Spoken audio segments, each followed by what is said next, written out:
Hello and welcome to Mojbar Creations. In this video, I am going to discuss a very important topic: sources of Indian history.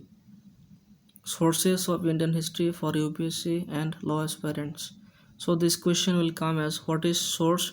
Discuss the sources that helps us reconstructing the history of India. So while you are writing the answer, you have to write as introduction and body part. Introduction: anything that helps us reconstructing the past is source. A source is something, a place, or a thing from which something originates. Now, the various sources that helps us reconstructing the history of India can be divided into two broad categories. They are literary source and then archaeological source. First of all, literary sources. The literary sources are religious as Vedas, Puranas, Dharmashastras, Grihashastras, Buddhist literature, etc.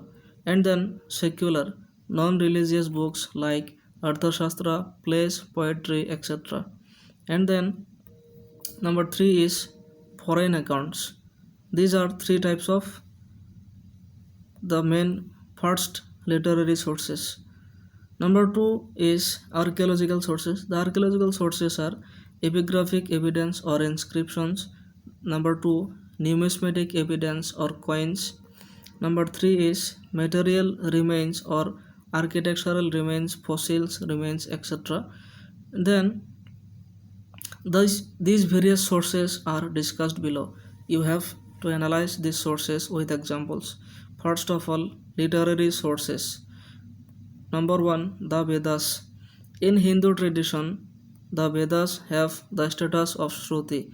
They are thought to embody an eternal self-existent truth realized by the rishis in the state of meditation and revealed to them by the god. The word Veda comes from the root Ved, which means knowledge. There are four Vedas. They are Rig Veda, Yajur Veda, Sam Veda, and Atharva Veda. The Vedic literature forms are the important part of Brahmanical tradition. They are texts preserved and transmitted by section of Brahmanical males. Number 2 is the Puranas. Second literary source, the Puranas. The word Purana means old. According to tradition, the Puranas are composed by Vyasa, but it's clear from its form and content that the Puranas are not work of one person and of one age. There are 18 Mahapuranas and many more Upapuranas that are the secondary Puranas. The standard list of 18 Mahapuranas includes Vishnu, Narad, Bhagavat, Garuda, Padma, next Varaha, Matsya, Kurma, Linga, Shiva, Skanda, Agni, next Brahmanda, Brahma Vivarta, Markandeya, next Bhavishya, Vamana, and Brahma. So these are the 18 Mahapuranas. Now, number 3 is the Dharma Shastras. The Sanskrit word dharma is very rich in meaning and different in translation. The concept of dharma is based on the idea that the universe is governed by a certain natural law and that the moral laws guiding people's life should be in consonant with the natural laws. A special group of Sanskrit texts is known as Dharma Shastra. The texts can be subdivided into three groups. Number 1 is Dharma Sutra 6000 BCE to 300 BCE, 600 BCE to 300 BCE. Number 2 is Smritis 200 BCE to 900 CE. Number 3 is brief and elaborate commentaries, Tikas and Bhashyas. Apart from the norms of social behavior, Dharma Shastras deal with a number of other issues including personal, civil, and criminal laws. Next, Griha Shastras. Apart from these categories, we may also refer to the Griha Shastras to understand the norms established within a household in a particular period of time. And then last one is Buddhist literature. The most important part of Buddhist literature can be divided into two categories: canonical, which is religious, and non canonical, which is non religious. Tipitakas are the three baskets or collections of Buddhist faith. There are Pali, Prakrit, Chinese, and Tibetan versions of Tipitaka. The three Tipitakas are divided into books known as Nikayas. The Sutta Pitaka consists of five Nikayas: Digha, Majjhima, Samyutta, Anguttara, and Khuddaka Nikaya. The Jatakas, or stories of the previous Buddhist works, are one of the 15 books of Khuddaka Nikayas. The non-canonical Buddhist literature in Pali includes the Milinda Pantha.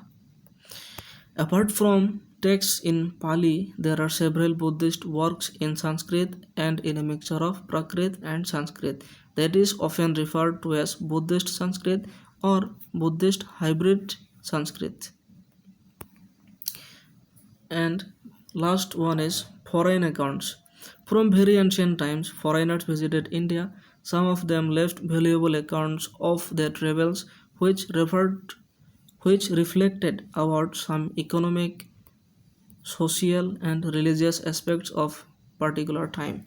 Ancient Greek, Roman, and travelers from Islamic world visited India and wrote about their knowledge and information.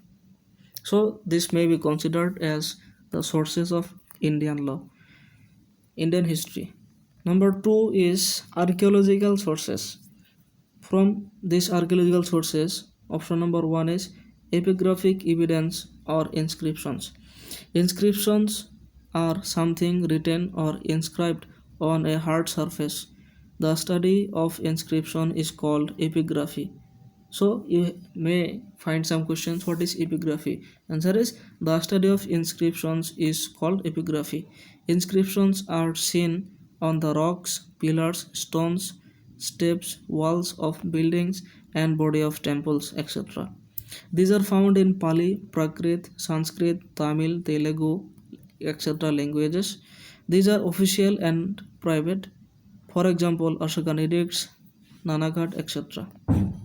Number two is numismatic evidence or coins. The numismatic evidence are the study of coins.